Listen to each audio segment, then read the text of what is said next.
Good afternoon everybody, I hope you are doing very well. आपका बहुत बहुत स्वागत है और ये है कंप्लीट इंग्लिश कोर्स का लेक्चर नंबर 67। तो हम लोगों ने खूब मज़े से सब्जेक्ट के बारे में पढ़ा था। Noun, pronoun, noun phrase, noun clause, infinitive और जेरेंट। खूब प्रैक्टिस भी करी हमने बहुत सारे नाउन फ्रेजेस की, है ना।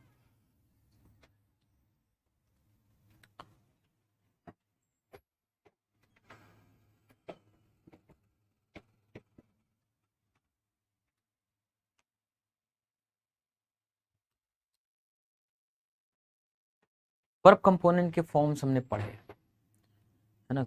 ऑलमोस्ट सारे फॉर्म्स पढ़ चुके हैं।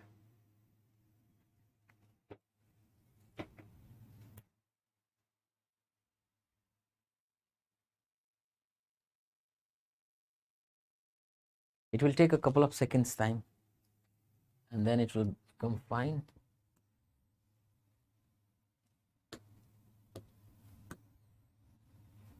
वर्ब कंपोनेंट के 120 फॉर्म्स बनते कैसे हैं?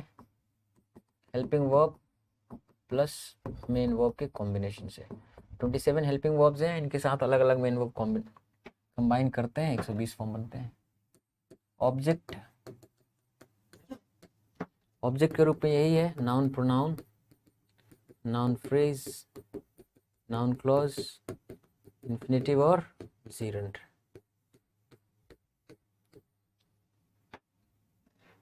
Complement noun, pronoun, noun phrase, noun clause, infinitive और जेरेंट। एडजेक्टिव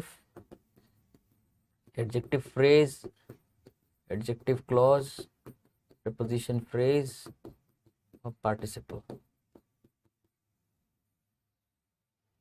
और एडवर्बियल के रूप में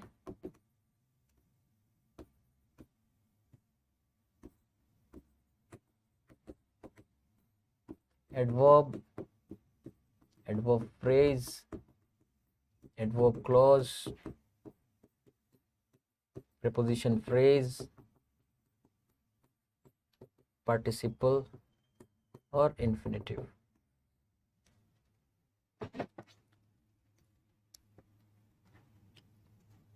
जैसे शहर के शहर जला दिए गए, इसका मतलब यह है कि कई सारे शहर,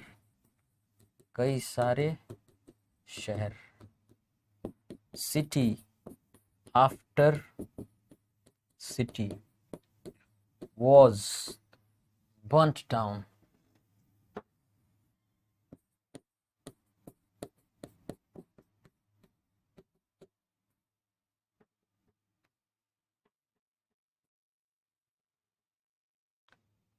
City after city was burnt down.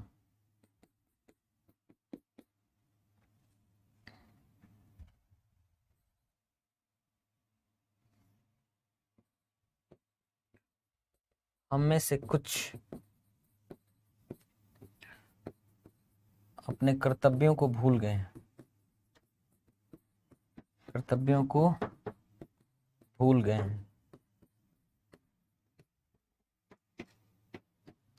Some of us have forgotten. हम में से कुछ लोगों ने भुला दिया है अपने कर्तव्यों को। अब देखो, अपने के लिए आवर लिखेंगे, यहाँ जो रहेगा ना इसके हिसाब से our duties.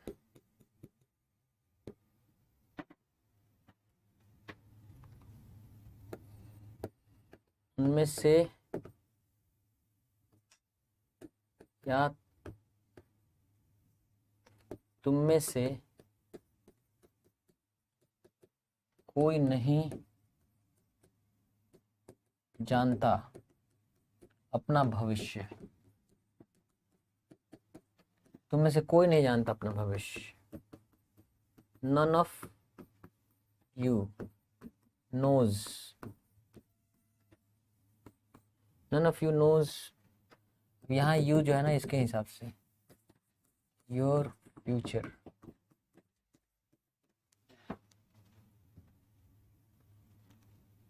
none of you knows your future.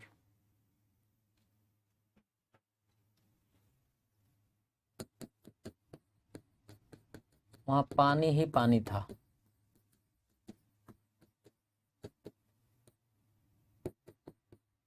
There was nothing but water at that place. आपको पता है ये असली सब्जेक्ट ये होता है देयर वाले सेंटेंसेस में, वर्ब कंपोनेंट इसी के हिसाब से लगता है.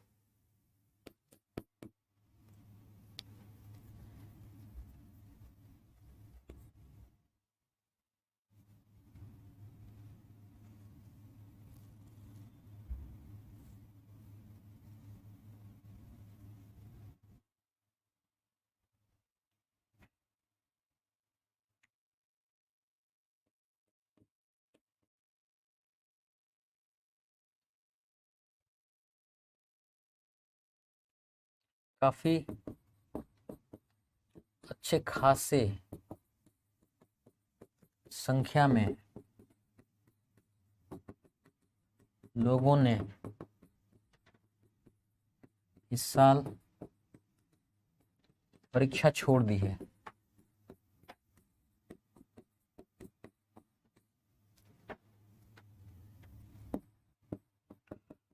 Quite a few, quite a lot of students, candidates have given the exam a miss this year.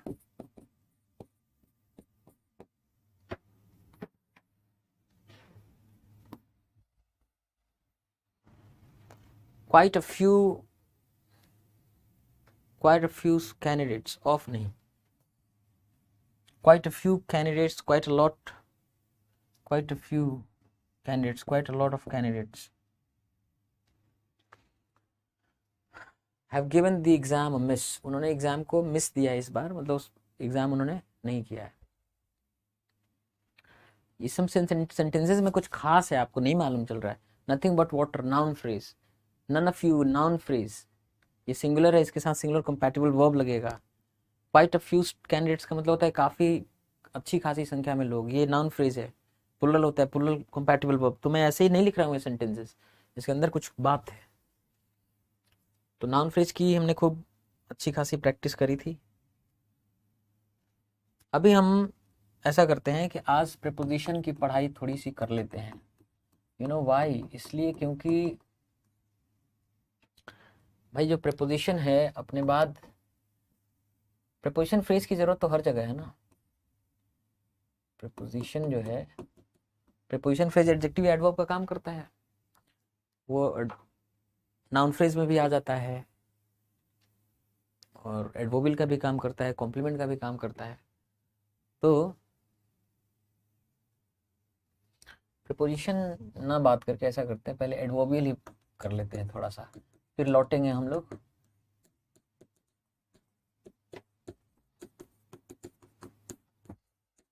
सब कुछ पढ़ लिया, थोड़ा सा इसके बारे में बात शुरू कर दी जाए आज, फिर प्रपोजिशन पे लौटेंगे. तो पढ़ना है. एडवर्बियल के रूप में कौन काम करता है?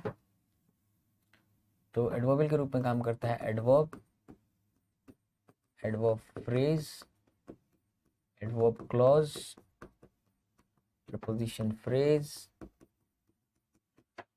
इंफिनिटिव और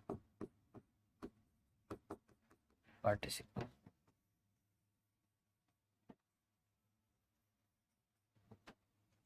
ठीक है.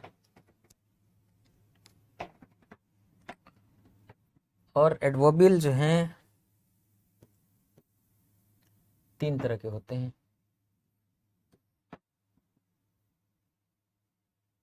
एडजंक्ट, कंजंक्ट और डिसजंक्ट।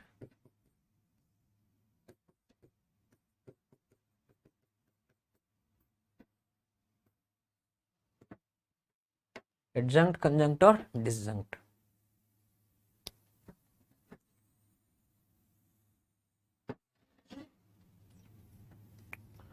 अभी तक आपने एडवर्बियल के बारे में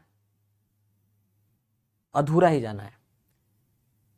जैसे अभी हम एडवर्बियल के बारे में कहते थे कि किसी क्लॉज का वो हिस्सा जो कब, कहाँ, क्यों, किस ढंग से, किस लिए, कितनी बार, what, when, why, where, in what manner, how often, what for, इनका आंसर दे, वो एडवर्बियल होता है। एक्चुअली ये जो एडवर्बियल्स होते हैं वो एक एडजंक्ट होते हैं। बाकी इनके अलावा कंजंक्ट और डिसजंक्ट अभी आपने देखा नहीं है, क्योंकि कंजंक्ट और डिसजंक्ट एडवर्बियल्स की जरूरत पता है कब पड़ती है? जब एक से ज्यादा सेंटेंसेस होते हैं तो वहां जरूरत पड़ती है। ठीक है,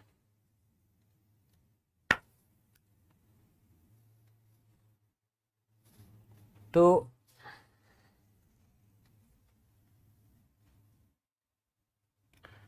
जैसे वी प्लेड, हम खेले,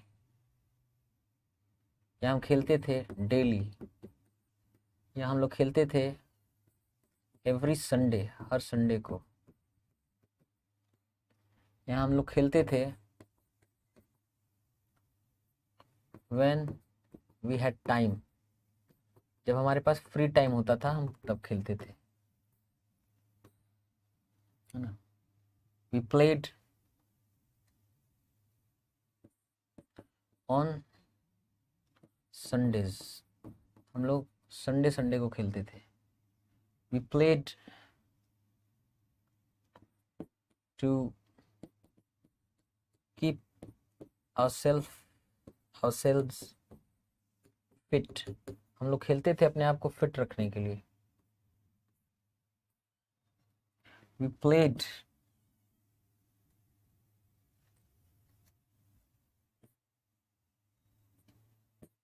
फॉरगेटिंग, हम लोग खेले भूलते हुए या भूल करके, about the meeting, forgetting the meeting, या forgetting about the meeting, meeting के बारे में भुलाकर हम लोग खेले। देखिए ये सब्जेक्ट है, ये वर्ब है, ये जो आपको दिख रहा है ये एडवर्बियल है। लेकिन ये सारे के सारे जो है ना एडजंक्ट एडवर्बियल है। ये सब कब, कहाँ, क्यों, किस ढंग से, किस लिए, कितनी बार, when, where, why, in what manner, what for, how, how often, इनका सवाल का जवाब दे रहे हैं। ये देखिए ये एडवर्ब है, ये देखिए एडवर्ब फ्रेज है, ये देखिए एडवर्ब क्लॉज है, ये देखिए प्रीपोजिशन फ्रेज है, ये देखिए इन्फिनेटिव है, ये देखिए पार्टिसिपल है। तो adverb, adverb phrase, adverb clause, preposition phrase, infinitive और पार्टिसिपल, है ना। लेकिन ये सारे एडजंक्ट्स हैं, कंजंक्ट और डिसजंक्ट अभी आपने देखा नहीं है।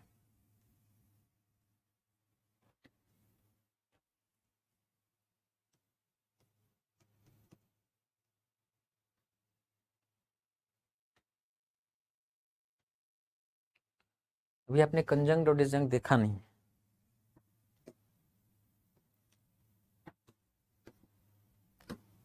कंजंक्ट की संख्या, मेन स्ट्रीम कंजंक्ट 50 हैं, डिसजंक्ट 50 हैं, इनकी संख्या तो अनंत है, गिने नहीं सकते हैं।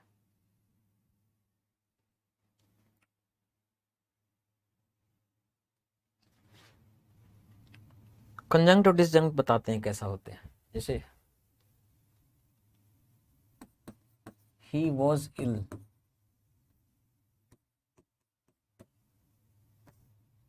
सेंटेंस खत्म हो गया।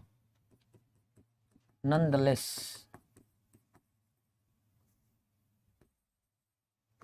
या nevertheless या all the same. He was ill, nonetheless, nevertheless, all the same, फिर भी he came, वो आया. एक ये सेंटेंस है और एक सेंटेंस और मैं लिख रहा हूं. He was ill, वह बीमार था, but he came, लेकिन वह आया. दोनों में ना क्या अंतर है आपको पता है? ये सब्जेक्ट है, ये वर्ब है, ये कॉम्प्लीमेंट है. ये सब्जेक्ट है, ये वर्ब है, ये मेन क्लॉज. ये जो वर्ड आप देख रहे हैं ये कंजंक्शन है. कंजंक्शन जो वर्ड्स होते हैं ना, उनका काम होता है जोड़ना, फिजिकली, सच में बॉडी का बॉडी से जुड़ना. लेकिन आप यहां देखिए, ये एक अलग सेंटेंस है. यहाँ फुल स्टॉप लगा हुआ है, पूरा सेंटेंस है.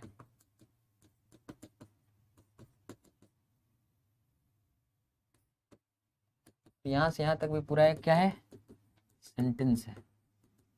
और सेंटेंसेस आपस में जुड़ते कहाँ हैं?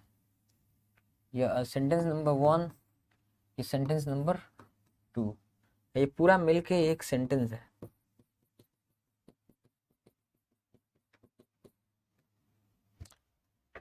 तो ये एक ही सेंटेंस है, लेकिन यहाँ पे सेंटेंस नंबर 1, सेंटेंस नंबर 2 दो अलग अलग सेंटेंसेस हैं. आपस में फिजिकल कनेक्शन नहीं है, बॉडी उनका जुड़ा नहीं है, लेकिन अर्थ के हिसाब से जुड़ाव है, कोहेरेंस है. लिखा हुआ है कि ही वाज इल, वो बीमार थे, फिर भी, nonetheless, nevertheless, all the same. इसका मतलब होता है फिर भी ही केम, वो आए. सोचिए अगर ये न लिखा होता आपने, nonetheless, nevertheless, all the same, आपने न लिखा होता, फिर कैसा होता देखिए. ही वॉज इल, वह बीमार थे, ही केम, वह आए. समझी में नहीं आ रहा है, जुड़ाव नहीं लग रहा है. ये दो बातें जो कही जा रही है उनमें आपस में कोहेरेंस, एक जुड़ाव, अर्थों का जुड़ाव, संबद्धता समझ में नहीं आ रहा है. तो ये जो देख रहे हैं ना आप, कंजंक्ट एडवर्बियल का एग्जाम्पल है. ये एक्चुअली एडवर्ब है. ये जो दिख रहे हैं nonetheless, nevertheless, all the same, ये एडवर्बियल्स के एक टाइप है, एडवर्ब्स हैं. ये कंजंक्शन वर्ड नहीं है, जोड़ने का काम नहीं, फिजिकल कनेक्शन नहीं है, एक इसका बॉडी उसका बॉडी आपस में जुड़ा हो, जैसे यहाँ बट कंजंक्शन वर्ड होता है, पर ये एडवर्ब्स होते हैं. तो आपको समझना है ये कि ये जो आपको दिख रहे हैं, ये आपको बताएं, इनको कंजंक्ट एडवर्बियल्स हैं. ठीक है जी.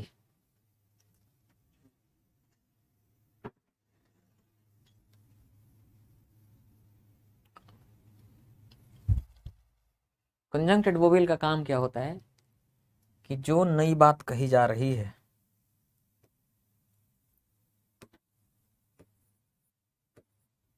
जो नई बात ये कही जा रही है, ये बात पिछली बात से जुड़ी हुई लगे, इनके बीच संबद्धता, कनेक्शन, जुड़ाव अर्थों का हो, कोहेरेंस स्टैब्लिश हो, ये सुनिश्चित करने का काम होता है कंजंक्ट एडवर्बियल का. समझ रहे हैं? जबकि कंजंक्शन एक अलग वर्ड कैटेगरी है. कंजंक्शन वर्ड्स जो होते हैं उनका काम होता है फिजिकल कनेक्शन करना, वर्ड का वर्ड से, फ्रिज का फ्रिज से, क्लॉज का क्लॉज से, वर्ड का फ्रिज से, वर्ड का क्लॉज से, क्लॉज का फ्रिज से, ऐसे.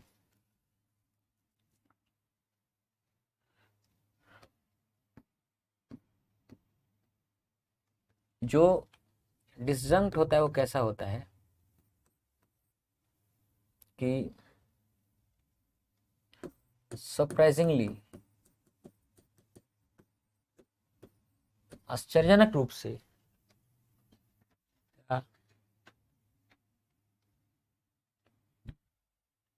एज अ सरप्राइज या to my surprise,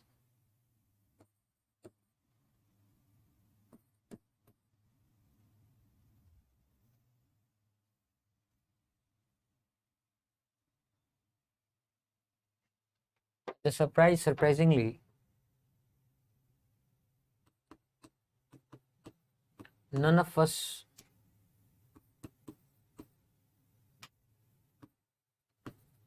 was injured. हम में से कोई घायल नहीं हुआ। सरप्राइजिंगली, आश्चर्यजनक रूप से हम में से कोई घायल नहीं हुआ। ये अंत में आपका हो गया। देखिए, ये सब्जेक्ट हो गया, ये वर्ब हो गया, ये जो देख रहे हैं ये एडवर्बियल हो गया।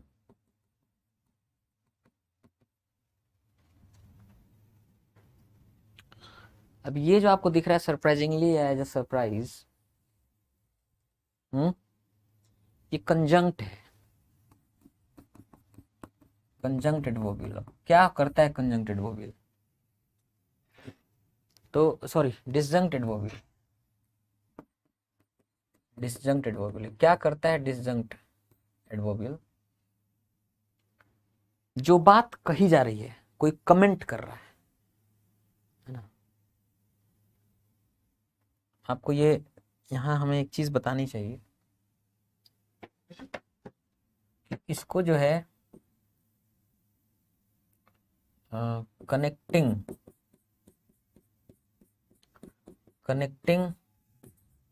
एडवर्बियल और इसको कमेंट एडवर्बियल भी बोलते हैं।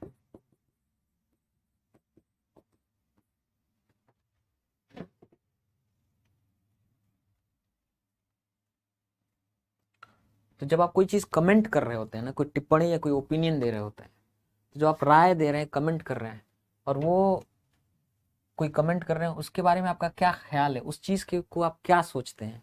तो none of us was injured, हम में से कोई इंजर्ड नहीं हुआ, ये बात मैं कह रहा हूँ, और इसके बारे में सोच रहा हूँ कि सरप्राइज की बात थी, आश्चर्य की बात थी, आश्चर्यजनक रूप से ऐसा। तो ये चीज स्पीकर या राइटर, जो बोलने या लिखने वाला आदमी है, वो अपने कहे या लिखे हुए बात के बारे में क्या सोचता है, उसका एटीट्यूड क्या उसके प्रति, ये दिखाने का काम करता है। तो मैं जो बात कह रहा हूँ कि none of us was injured, हम में से कोई घायल नहीं हुआ, इसके बारे में मेरा एटीट्यूड दिखा रहा है कि मैं इसे मानता हूँ ये सरप्राइज की बात थी, आश्चर्य की बात थी।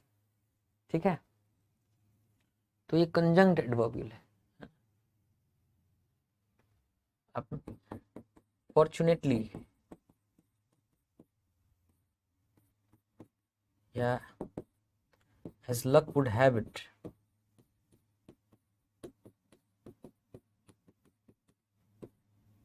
दोनों का मतलब है सौभाग्यवश।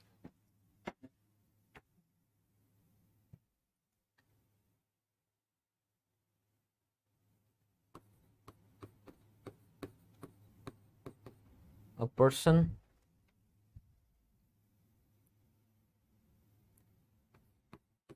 came and offered us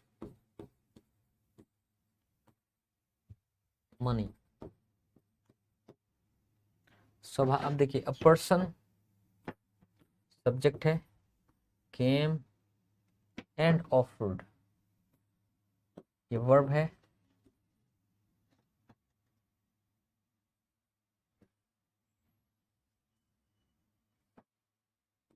us money हमें पैसा, ऑफर किया दिया, ये ऑब्जेक्ट है, मनी ये भी ऑब्जेक्ट है ना।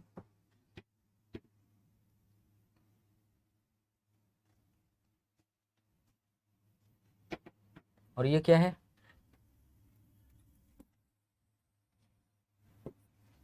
ये एडवर्बियल है, और ये डिसजंक्ट एडवर्बियल है।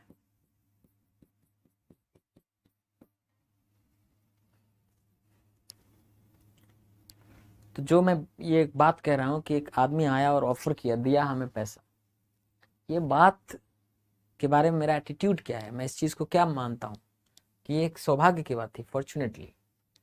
तो डिसजंक्ट एडवर्बियल्स होते हैं, कंजंक्ट एडवर्बियल एक जैसे ही दिखते हैं पर थोड़ा सा डिफरेंस होता है।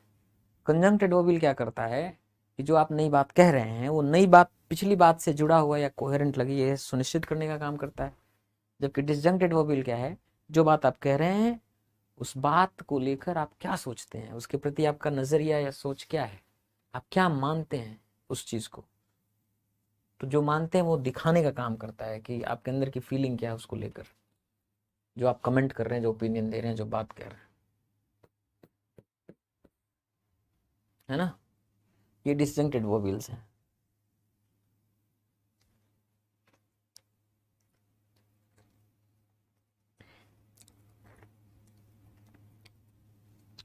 तो इनकी संख्या तो कम ही है जैसा कि मैंने लिखा है,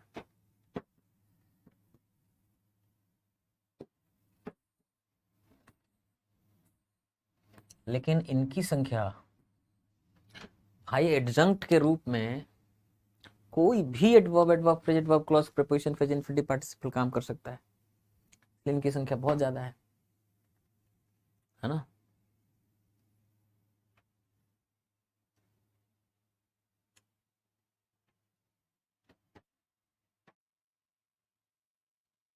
कनेक्टिंग एडवर्बियल की स्पेलिंग गड़बड़ लिखी हुई है।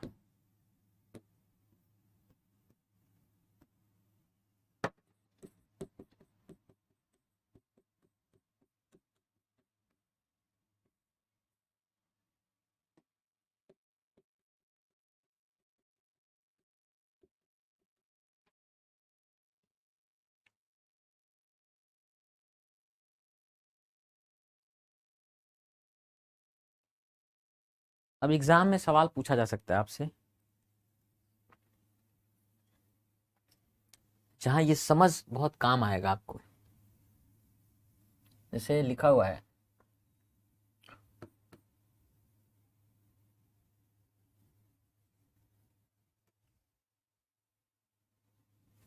कि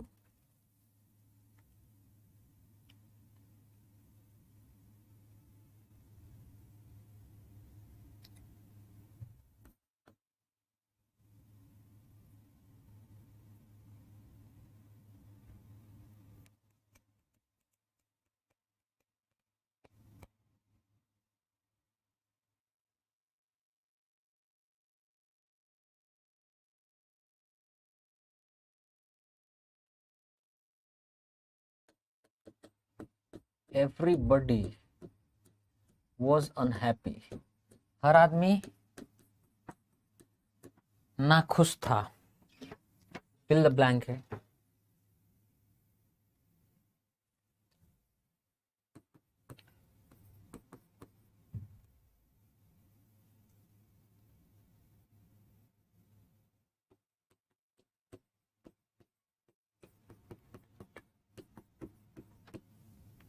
एवरीबडी वॉज अनहैप्पी, हर आदमी अनहैप्पी था, हर आदमी नाखुश था। No one showed it to her, किसी ने दिखाया नहीं उसको। अब ऑप्शन है बट, ऑप्शन है दो,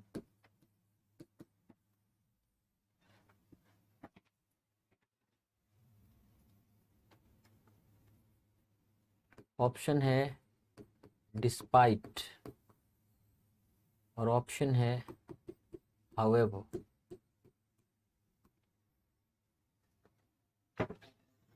बताइए क्या होगा। This is a question for you.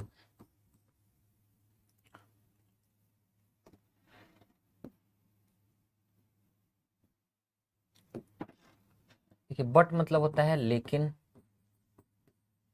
यह है कोऑर्डिनेटिंग कंजंक्शन।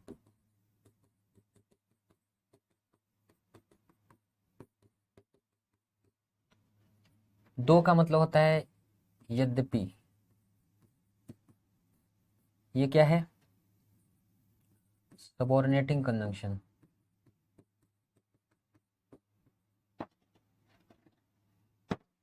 डिस्पाइट का मतलब होता है के बावजूद, ये क्या है, ये है प्रपोजिशन। हाउएवर मतलब क्या होता है हालांकि, ये क्या है कंजंक्ट एडवर्बियल। अब जिसको ये चीज मालूम होगा ना, वही इस सवाल को कर पाएगा। देखिए यहाँ पे ऑलरेडी फुल स्टॉप लगा हुआ है, इसका मतलब है कि फिजिकल कनेक्शन नहीं करना है ना। यहाँ पे कंजंक्शन वर्ड की जरूरत नहीं है, यहाँ पे आपको कंजंक्ट एडवर्बियल चाहिए, जो पुरानी बात और जो नई बात कह रहे हैं उनके बीच कोहेरेंस स्टैब्लिश करे, दोनों के अर्थों में जुड़ाव लगे। तो एवरीबडी वॉज अनहैप्पी, हर आदमी नाखुश था। हाउएवर, हालांकि no one showed it to her, किसी ने दिखाया नहीं ये चीज उसको। तो यहाँ क्या होगा, हाउएवर।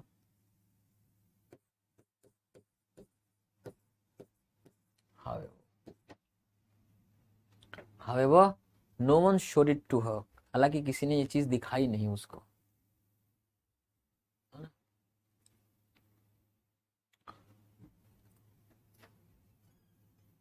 भाई आपको मालूम है कि बट नहीं आ सकता कोऑर्डिनेटिंग कंजंक्शन, क्योंकि बट कब आता है, जब फिजिकल कनेक्शन करना हो। कंजंक्शन वर्ड है ना, कंजंक्शन तभी आते हैं जब फिजिकल कनेक्शन करना हो, जोड़ना हो सच में, और वो भी दोनों तरफ के आइटम्स इक्वल होने चाहिए। तो ऐसा कुछ है नहीं यहाँ किसी को जोड़ना हो।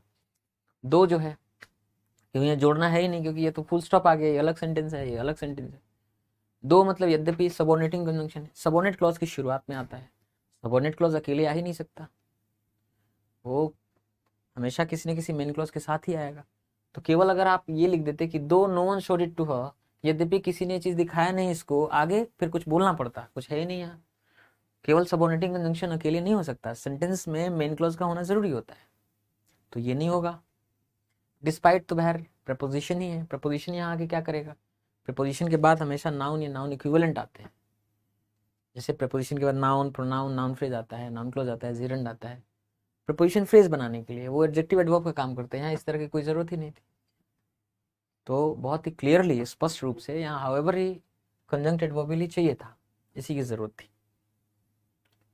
तो कंजंक्ट में कंजंक्ट एडवर्बियल जो होता है और कंजंक्शन वर्ड है, दोनों में फर्क है। कंजंक्शन फिजिकल कनेक्शन करता है, बॉडी बॉडी जोड़ता है कंजंक्शन, जबकि कंजंक्ट एडवर्बियल बॉडी बॉडी नहीं जोड़ता, जोड़ने का काम करता ही नहीं कंजंक्ट एडवर्बियल। बल्कि कंजंक्ट एडवर्बियल की वजह से जो नई बात आप कह रहे होते हैं, नई बात पुरानी बात से जुड़ी हुई लगती है, उनके अर्थों में एक संबद्धता, जुड़ाव, कोहेरेंस दिखता है। ठीक है,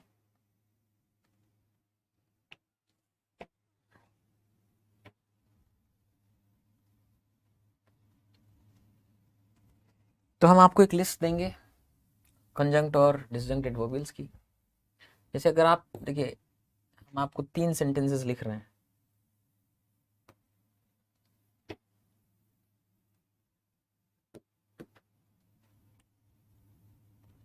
कि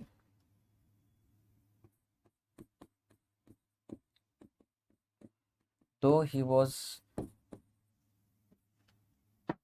uh, though he was rich, yet he was kind। ध्यान दीजिएगा yet पे।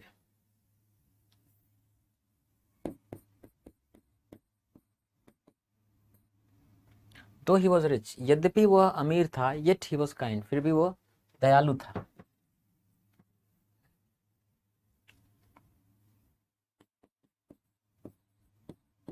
he was rich,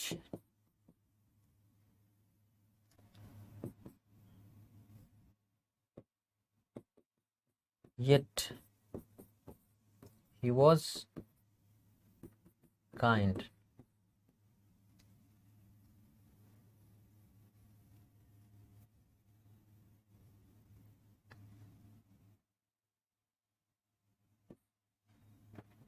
फिर भी वो दयालु था।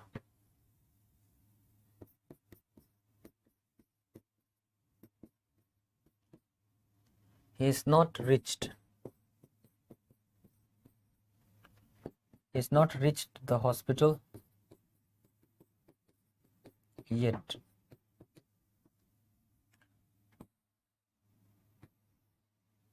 देखिए आप 3 जगह देख रहे हैं, हालांकि हालांकि वह अमीर था, फिर भी दयालु था। यहाँ पे जो ना, यहाँ पे जो आपको दो और येट की जोड़ी दिख रही है ना, ये एक्चुअली कोऑर्डिनेटिंग कंजंक्शन है।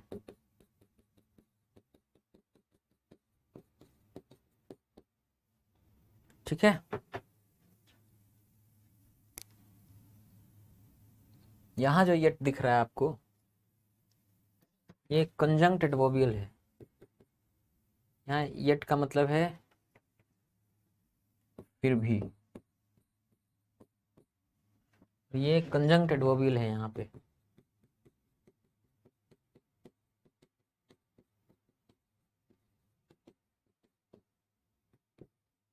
ठीक है, यहाँ जो येट देख रहे हैं, he has not reached the hospital, वो हॉस्पिटल नहीं पहुंचा येट अभी तक। ये है adjunct, adjunct adverbial.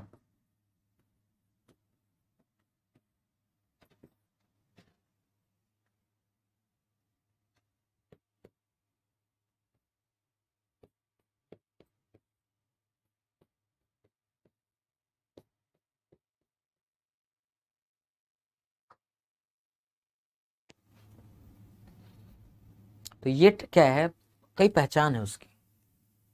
Adjunct adverbial भी है लेकिन अर्थ अलग है, मीनिंग है अभी तक। कंजंक्ट एडवर्बियल है, अलग अर्थ है। दो येट के साथ कोऑर्डिनेटिंग कंजंक्शन का काम कर रहा है।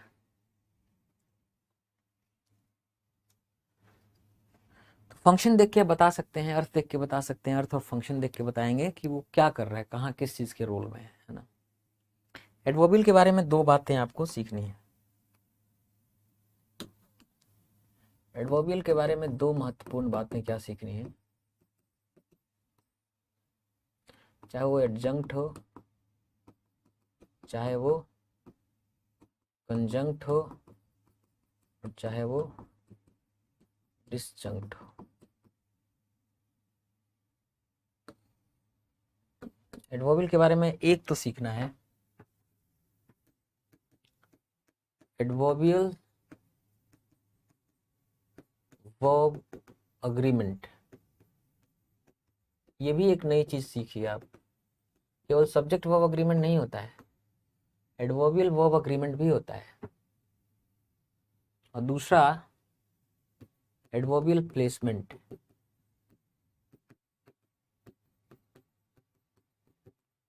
इसका अर्थ यह है कि क्लॉज में एडवर्बियल को कहाँ रखा जाए, क्योंकि बहुत फ्लेक्सिबल पोजीशन होता है। एडवर्बियल आप क्लॉज में कहीं भी रख सकते हैं।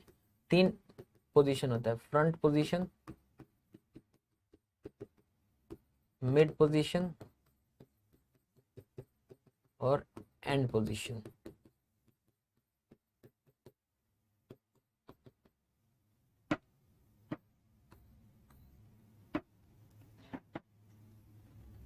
अब ये समझना है कि एडवर्बियल वर्ब अग्रीमेंट क्या होता है।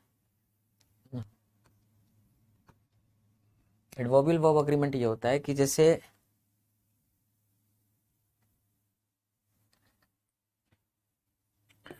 एगो मतलब होता है पहले, बिफोर मतलब होता है से पहले या के पहले, अगो मतलब होता है आज से पहले।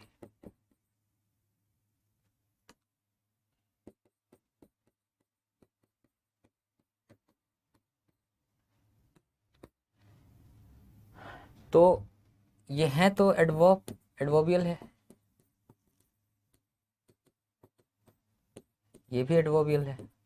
एडवर्ब जो वर्ड्स हैं एडवर्बियल का ही तो हिस्सा होते हैं। अब इनका एक कॉन्कॉर्ड है। कॉन्कॉर्ड क्या है, जब भी अगो का इस्तेमाल होगा तो ये पास्ट इंडेफिनिट टेंस के साथ होगा।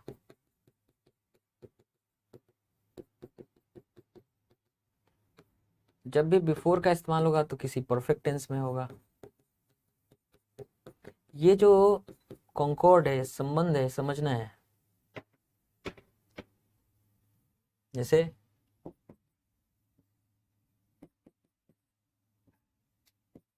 he met me 3 weeks ago, वह मिला मुझसे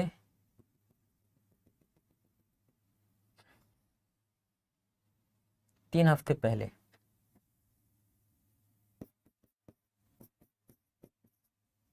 he had left, वो चला गया था 3 months before, 3 महीना उसके पहले।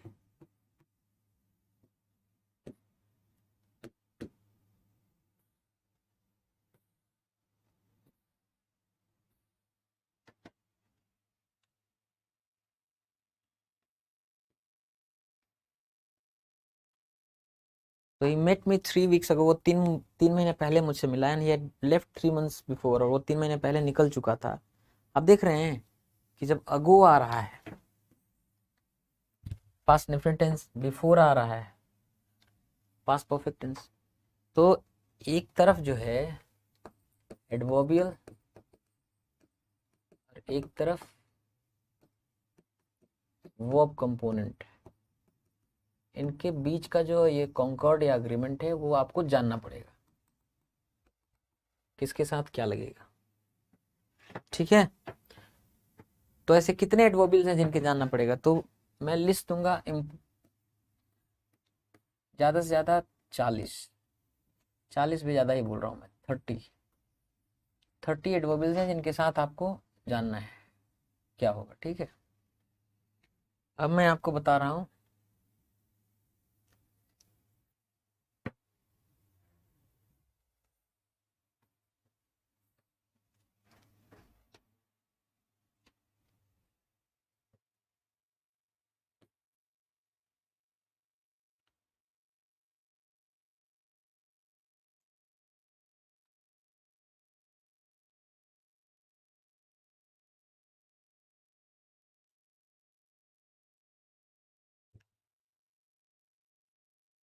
इससे क्या होता है एक बार जरा करके देखें।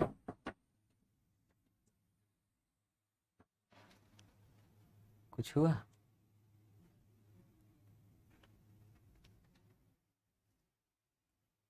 कुछ नहीं हुआ, इस पे लागू नहीं होता ये, नहीं तो और ऊपर कर दिए होते इसको क्लैरिटी के लिए।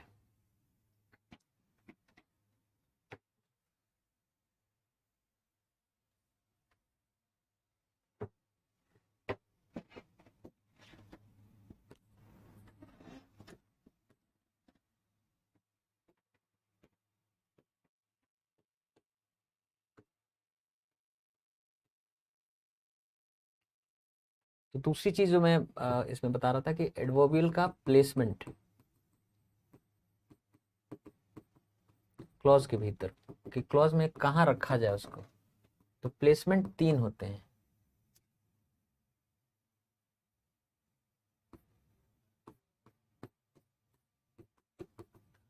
फ्रंट पोजीशन, मिड पोजीशन और end position.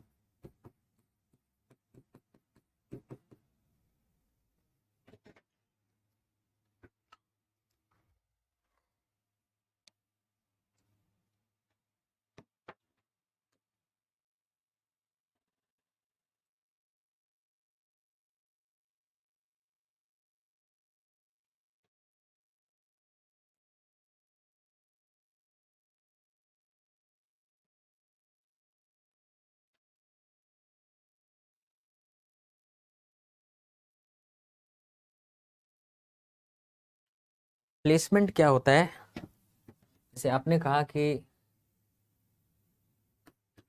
Today I shall eat,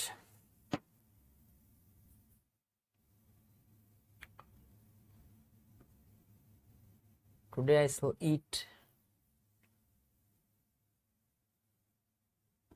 curd,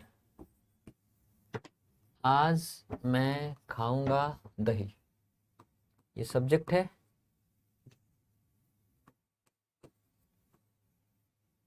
ये वर्ब है, मैं खाऊंगा, क्या खाऊंगा, दही खाऊंगा, कब खाऊंगा, आज खाऊंगा। ये फ्रंट पोजीशन है, ये फ्रंट पोजीशन है, एडवर्बियल जो है फ्रंटिंग हो गई उसकी।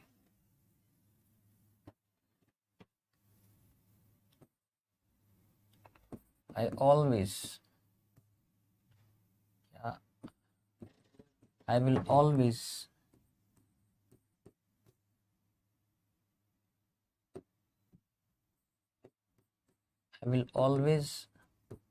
protect you. मैं हमेशा तुम्हारी बचाव करूंगा। ये हेल्पिंग वर्ब है, ये मेन वर्ब है, ये सब्जेक्ट है, ये ऑब्जेक्ट है, ये है adverbial.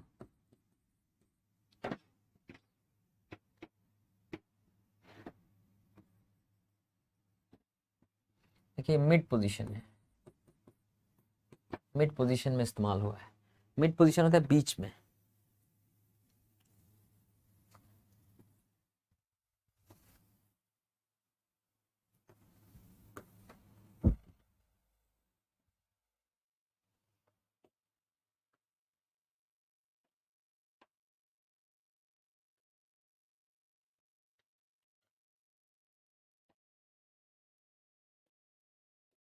I will protect you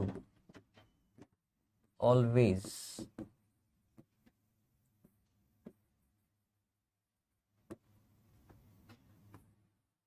subject है मैं प्रोटेक्ट करूंगा, वर्ब तुमको, ऑब्जेक्ट हमेशा ऑलवेज, एडवर्बियल। ये एंड पोजीशन है।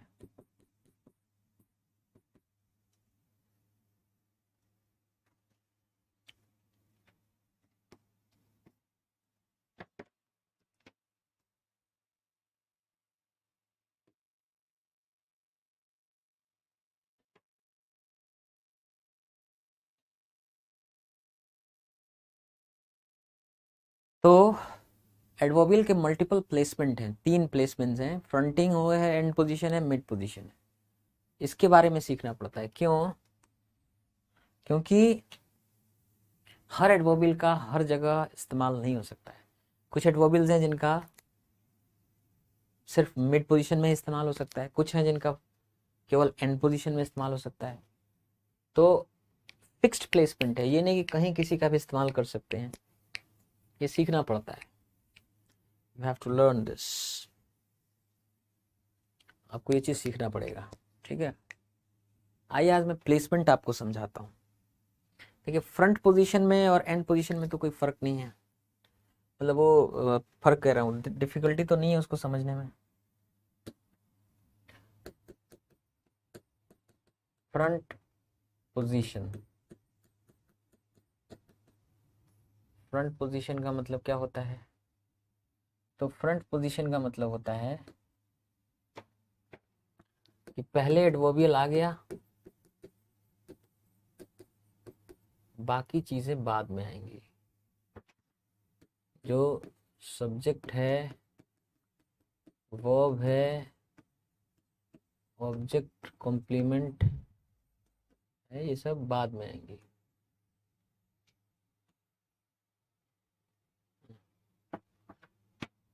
ठीक है, ये फ्रंट पोजीशन है। एंड पोजीशन में भी बहुत क्लियर है।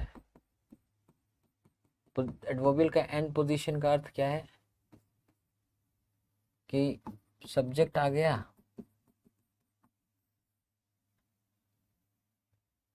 वर्ब, ऑब्जेक्ट आ गया, कॉम्प्लीमेंट आ गया, जो भी आना है, फिर लास्ट में आपका एडवर्बियल आ गया। ये होता है एंड पोजीशन।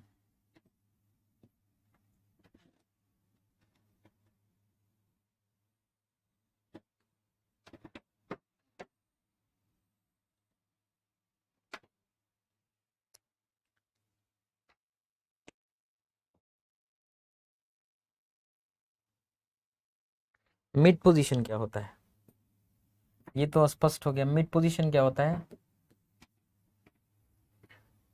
तो मिड पोजीशन से रिलेटेड बड़ी बातें हैं।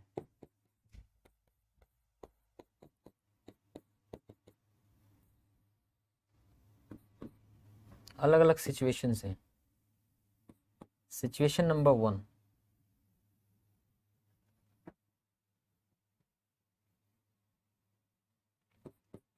हेल्पिंग वर्ब के बाद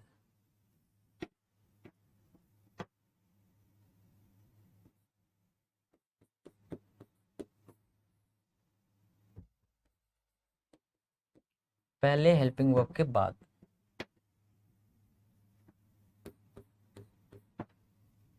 ये है।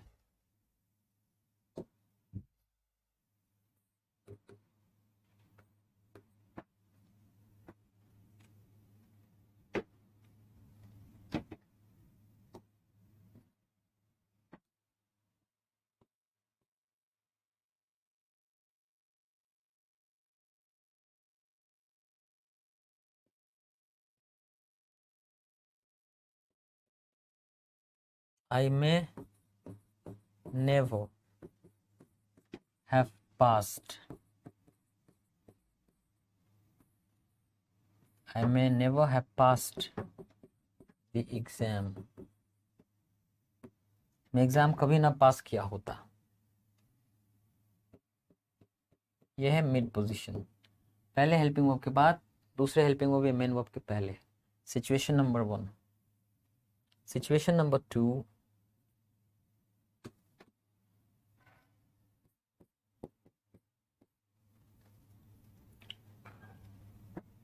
अगर केवल मेन वर्ब आता है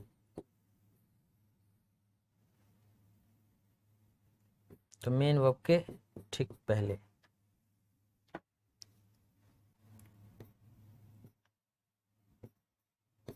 I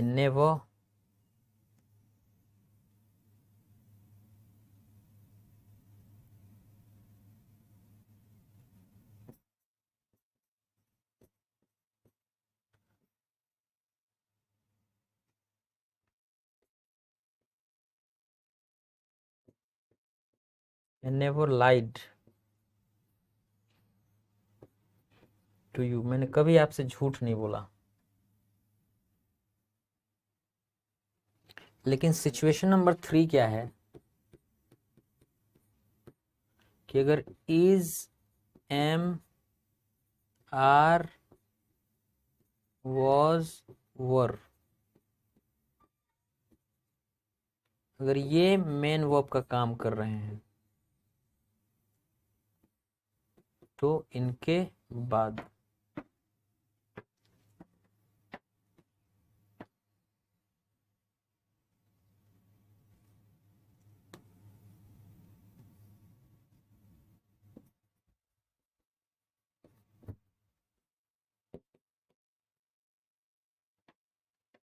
अगर मेन वर्ब के रूप में ये काम कर रहे हैं तो जैसे he was always, he was always ready, वो हमेशा तैयार रहता था।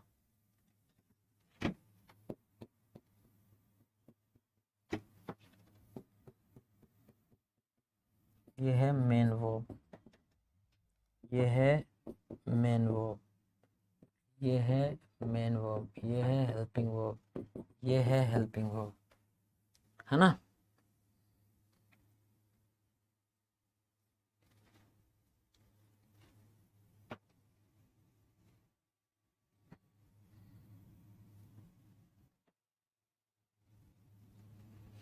तीसरा सिचुएशन समझ में आ गया।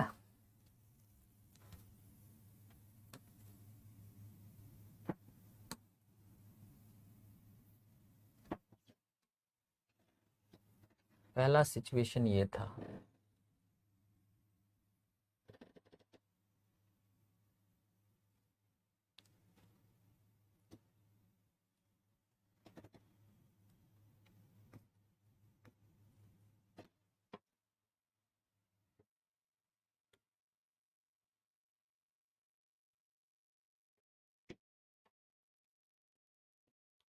is, am, are,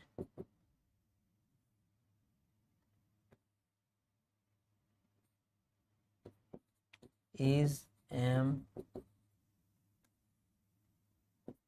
इज या एम या आर या वॉज या वर, अगर ये मेन वर्ब का काम करता है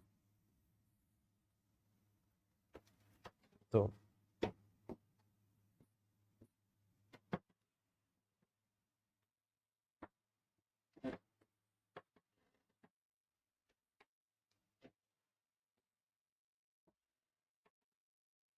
situation number 1,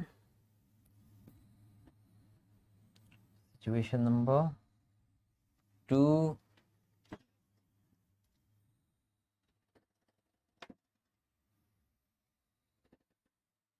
situation number 3,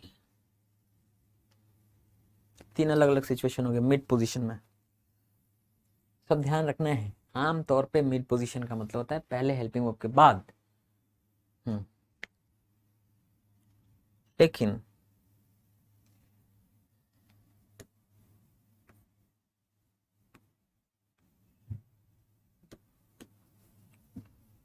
adverbial of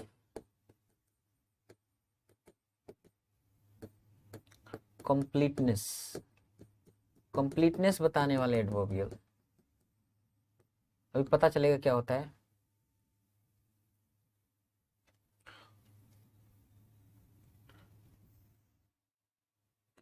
तो अभी मिड पोजीशन की ही बात चल रही है।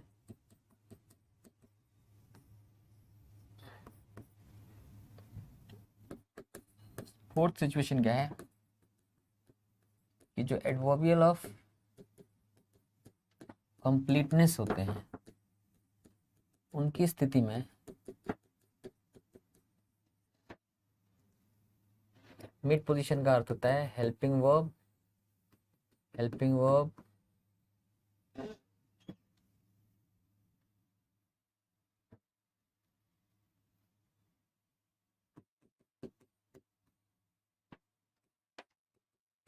मेन वर्ब के ठीक पहले।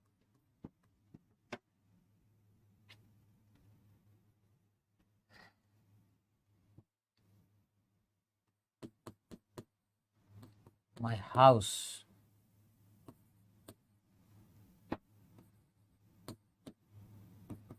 may have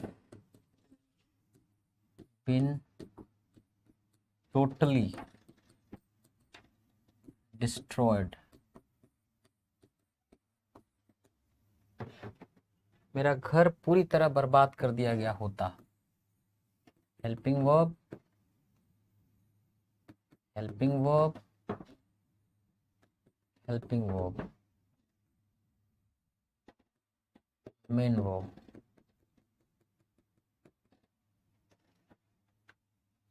क्योंकि ये एडवर्बियल ऑफ कंप्लीटनेस है, टोटली पूरी तरह से, पार्शियली आंशिक रूप से, इंटायरली पूरी तरह से, ऑलमोस्ट लगभग पूरा, ये जो है एडवर्बियल ऑफ कंप्लीटनेस होते हैं। इनका मिड पोजीशन अलग होता है, इनका मिड पोजीशन होता है मेन वर्ब के ठीक पहले।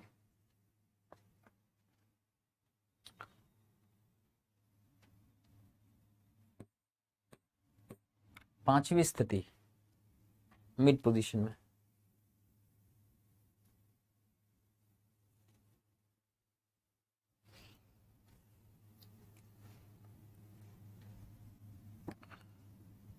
अगर फाइनाइट वर्ब पूरे फाइनाइट वर्ब की जगह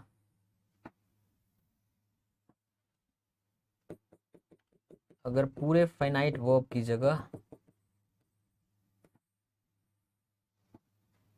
केवल हेल्पिंग वर्ब लिखा जा रहा है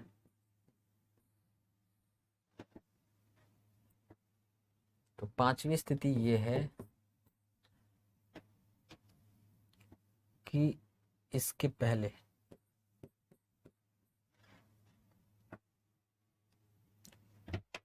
जैसे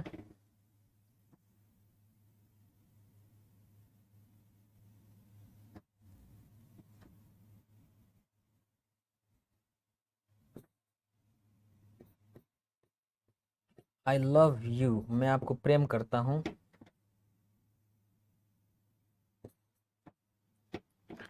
आई ऑलवेज विल, और हमेशा प्रेम करूंगा।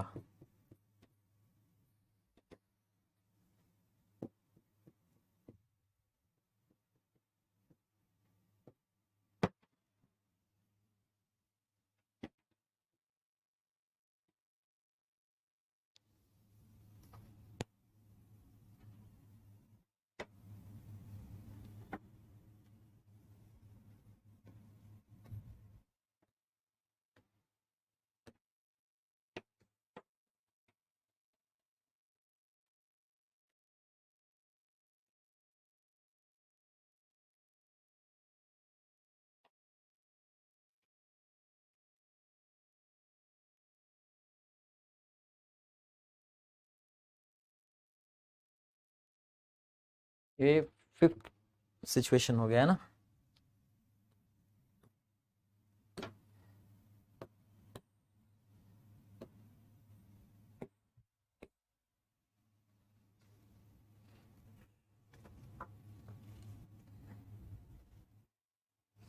अगर पूरे फिनाइट वर्ब की जगह केवल हेल्पिंग वर्ब आए,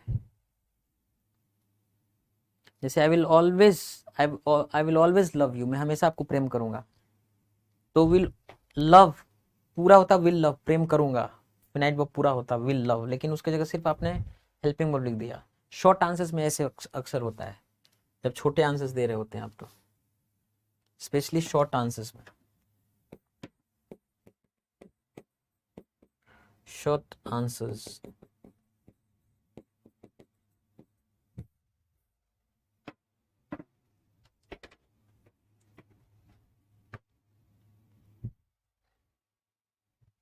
मिड पोजीशन का और भी मतलब होता है,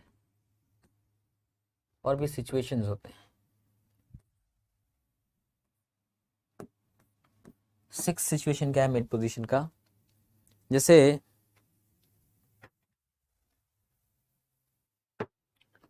ये हेल्पिंग वर्ब है, ये मेन वर्ब है, नॉट तो बीच में ही आता है ना।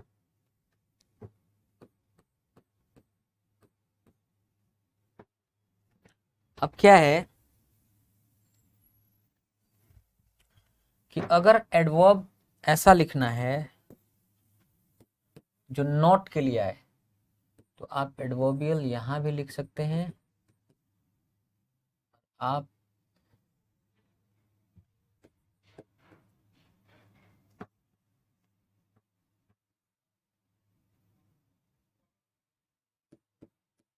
यहां भी लिख सकते हैं और यहां भी लिख सकते हैं।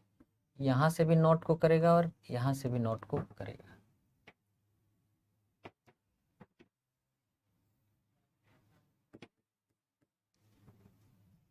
है ना।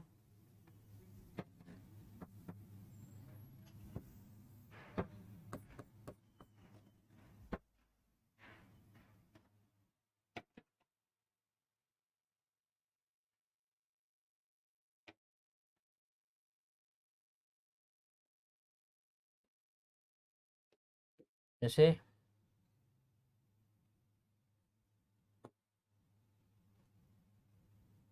आई सर्टली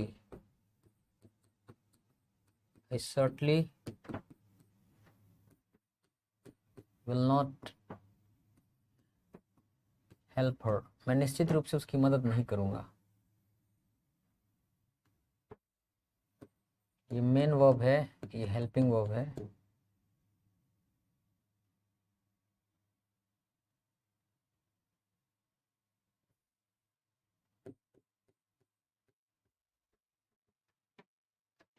ये जो देख रहे हैं आप, ये इसके लिए आया है सर्टली नॉट, ये एडवर्ब है, दूसरे एडवर्ब को क्या कर रहा है, मॉडिफाई कर रहा है, ठीक है ना। आप इसको ऐसे भी लिख सकते थे कि आई विल, ये हेल्पिंग वर्ब है,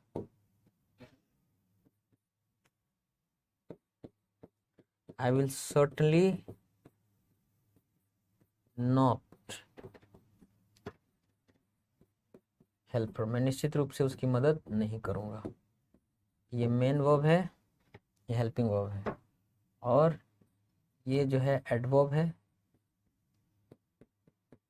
और ये जो है एडवर्ब है।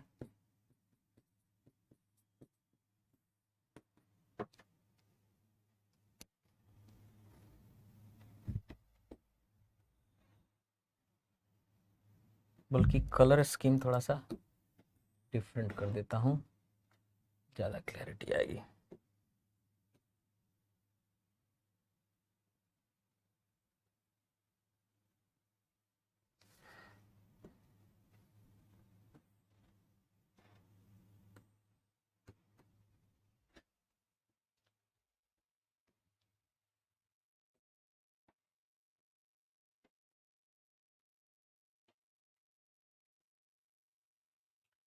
ठीक है, तो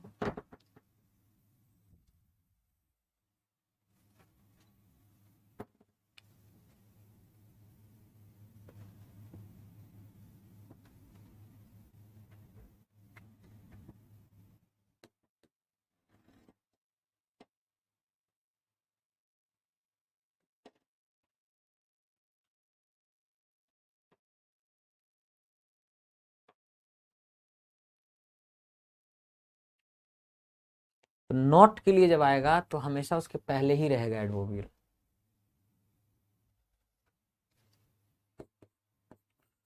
जब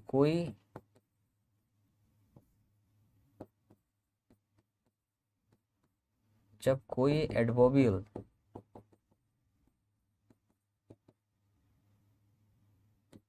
नॉट के लिए आए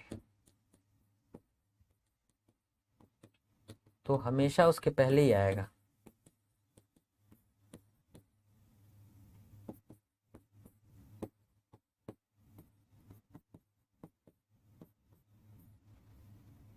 है ना,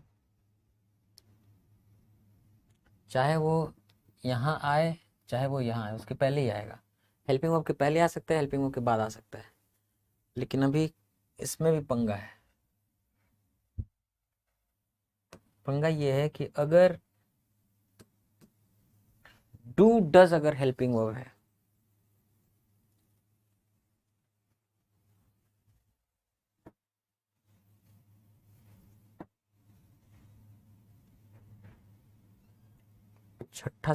सातवां सिचुएशन ये है कि अगर ये हेल्पिंग वर्ब जो है डू डज या डिड हुआ,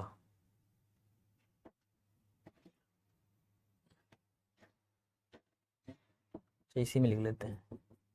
अगर ये helping verb do does did हुआ तो ये जो नॉट के लिए आएगा ना,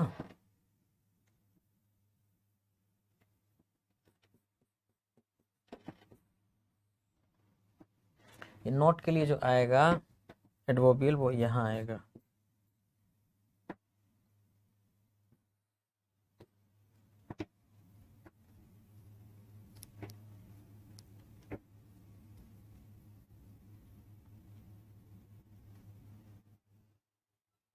ये है seventh situation.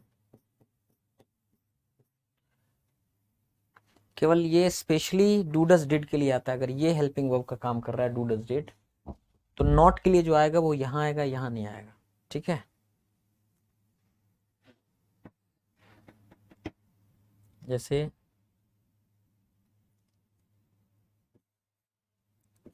certainly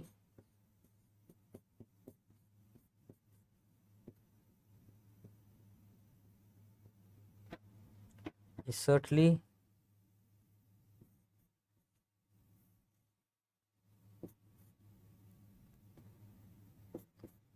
I certainly do not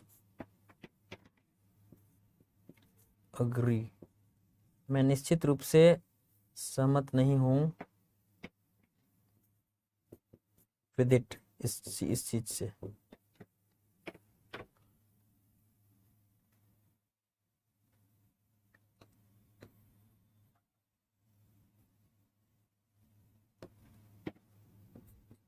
अगर हेल्पिंग वर्ब के रूप में क्या आ जाए, डू, डज और did.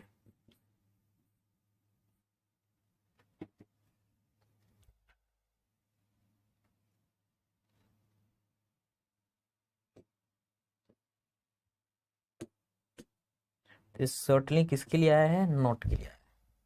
I certainly do not agree with it, मैं निश्चित रूप से इससे सहमत नहीं।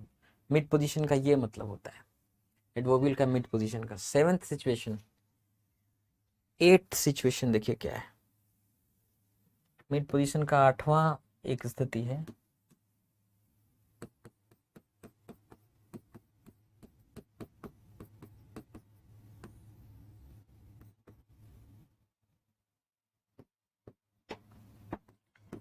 एट सिचुएशन ये है कि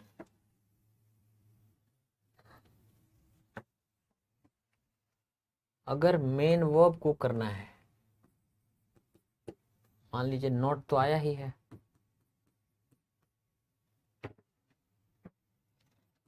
ये रहा हेल्पिंग वर्ब, नॉट तो बीच में ही आता है। तो अगर मेन वर्ब को करना है ना, तो एडवर्बियल हमेशा यहां आना चाहिए। ठीक है,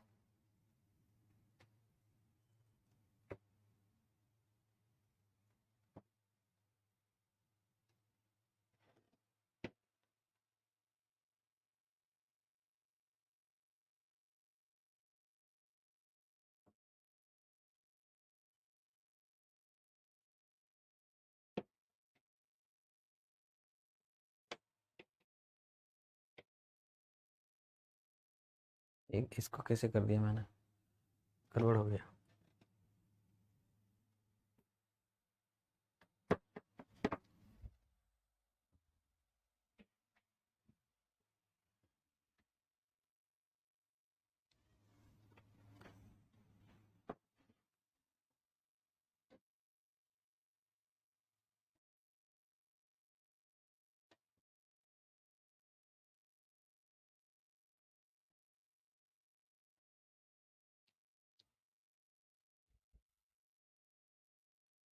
five six seven, eight situation चल रहा है।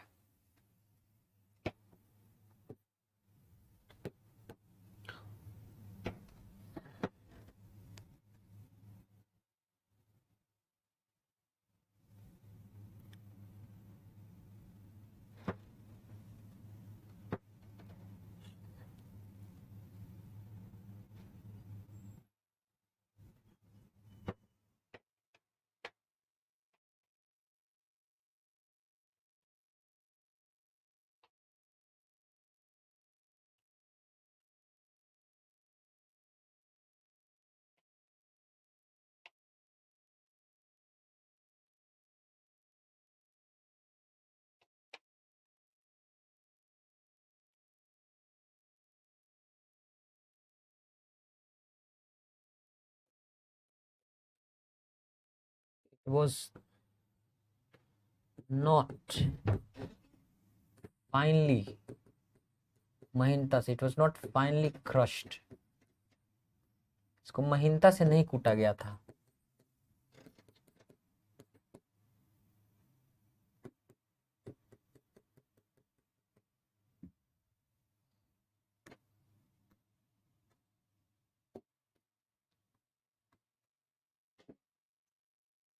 इसको महीनता से नहीं कूटा गया था, it was not finally crushed. तो अगर मेन वर्ब के लिए कोई एडवर्बियल आ रहा है, नॉट है अगर उस सेंटेंस में, तो यहां नहीं आ सकता। जैसे अगर आप ये लिखते हैं कि it was finally, was finally not crushed, तभी गड़बड़ हो जाता।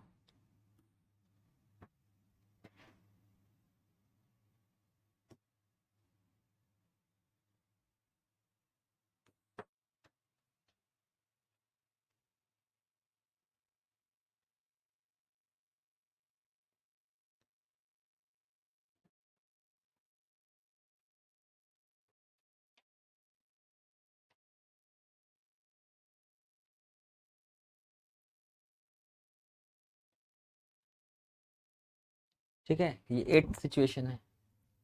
9th सिचुएशन,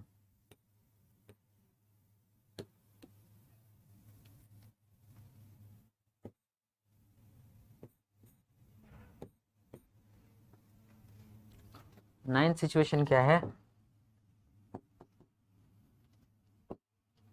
कि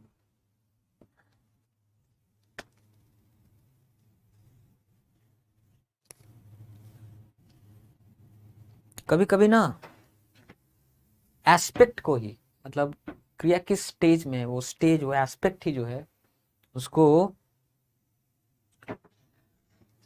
एम्फसाइज करना पड़ता है। तो जैसे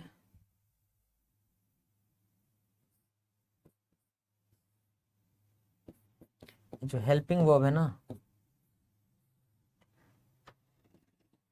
ये मेन वर्ब है। कभी कभी क्या होता है,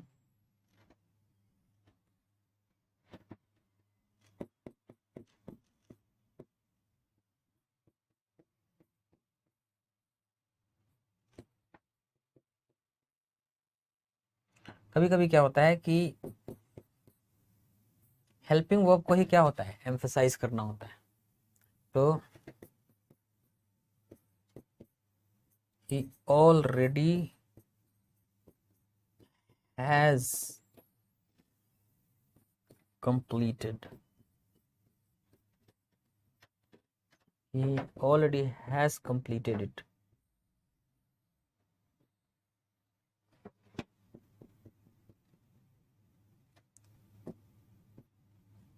ये जो चीज है ना,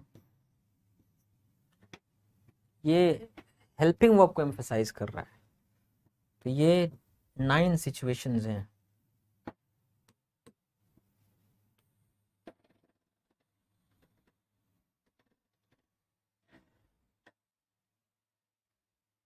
मिड पोजीशन का अर्थ ये है। तो मिड पोजीशन अलग अलग स्थितियां हैं अलग अलग सिचुएशंस में। तो आज प्लेसमेंट की बात जो हम समझे इसको और एग्जाम्पल के साथ कल समझेंगे, ठीक है। लेकिन ये पचाना जरूरी है, it's very important to digest, क्योंकि फ्रंट पोजीशन और मिड उसमें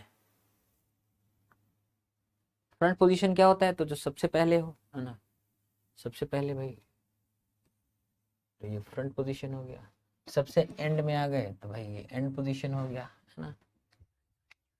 लेकिन मिड पोजीशन का अर्थ क्या होता है, मिड पोजीशन का 9 अलग अलग सिचुएशन है। आमतौर पे मिड पोजीशन का अर्थ होता है पहले हेल्पिंग वर्ब के बाद बाकी हेल्पिंग वर्ब मेन वर्ब के पहले। पहला सिचुएशन। दूसरा सिचुएशन, अगर केवल मान लीजिए हेल्पिंग वर्ब आया ही ना हो, मेन वर्ब आया हो, तब इसका मतलब होता है मेन वर्ब के ठीक पहले।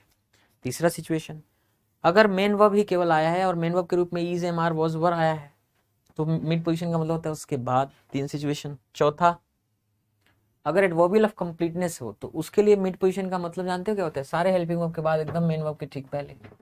5वीं सिचुएशन, कई बार क्या होता है पूरे फाइनाइट वर्ब की जगह सिर्फ हेल्पिंग वर्ब लिखते हैं, ऐसी स्थिति में मिड पोजीशन का अर्थ होता है उस हेल्पिंग वर्ब के पहले। 6ठी सिचुएशन क्या होती है कि अगर नॉट आ गया, और नॉट एडवर्ब होता है, उसको अगर उसके लिए कोई एडवर्बियल लिखना हो मिड पोजीशन में, तो नॉट का हमेशा पहले ही होता है, या तो यहाँ हेल्पिंग वर्ब के बाद वाली स्थिति में या हेल्पिंग वर्ब के पहले वाली स्थिति में, ठीक है। तो आप ये बोल सकते हैं आई सर्टली विल नॉट या आई विल सर्टली नॉट, दोनों सही है। लेकिन अगर हेल्पिंग वर्ब के रूप में डू डज डिड है, तब नॉट के को एम्फेसाइज करना हो तो डू डज डिड के बाद नहीं बल्कि डू डज डिड के पहले ही हो सकता है। तो आई certainly do not agree with it. 7th situation था। 8th सिचुएशन क्या होता है, आप नॉट लगा हुआ है, अगर आप एडवर्ब लिखना चाहते हैं जो मेन वर्ब को बारे में चर्चा करें, मेन वर्ब के लिए आया हो, तो उस नॉट के बाद आना चाहिए।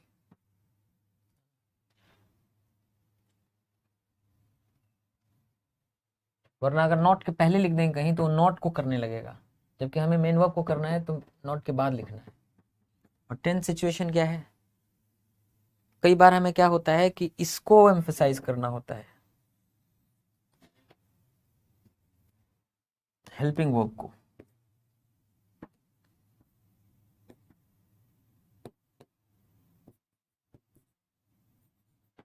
कई बार हमें हेल्पिंग वर्ब को ही एम्फसाइज करना होता है। तो ऐसे में हेल्पिंग वर्ब के पहले आना चाहिए वो एडवर्बियल। मिड पोजीशन की 9 डिफरेंट सिचुएशंस मतलब, ठीक है। So that's it for today, आज के लिए इतना ही। I will see you tomorrow, till then take care.